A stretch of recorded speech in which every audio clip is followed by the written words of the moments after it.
Hello, ayan po, nagluluto ako ng cooker oats binangkal. Ayan ang aking cooker oats binangkal. Ayan. Ito po masunog. Tama lang din. Kasi hininaan ko lang ng apoy kasi ayaw ko yung mabilis sa pagkaluto kasi tawag ng hindi naluluto yung sa loob. Kaya hininaan ko siya pag ng apoy. Ayan, nag-ano siya. Ano bang tawag yun? Parang tumubo siya.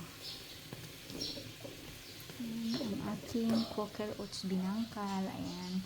So, ang aking ingredients dito ay 1 cooker oats, 2 cups, and 1 cup flour, and butter, egg, milk, any kind of powder, liquid or powder, and cinnamon powder, and chia seeds, moringa seeds, ayan, at saka baking soda, ayan, at saka nilagyan ko siya ng konting konti lang, ayan, tapos minix ko siya, nilagyan ko siya ng vanilla, konti, at saka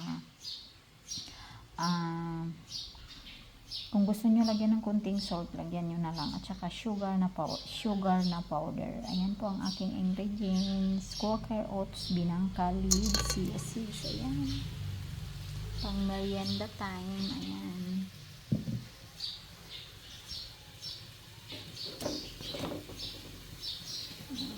Tumutubo na siya. Ayan.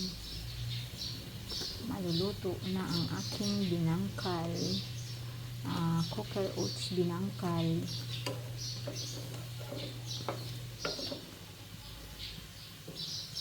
Pang merienda time.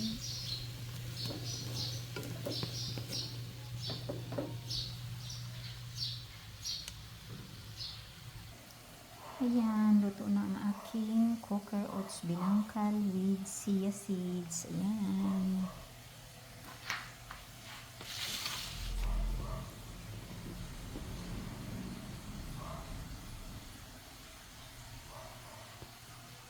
Cooking is life. Ayan.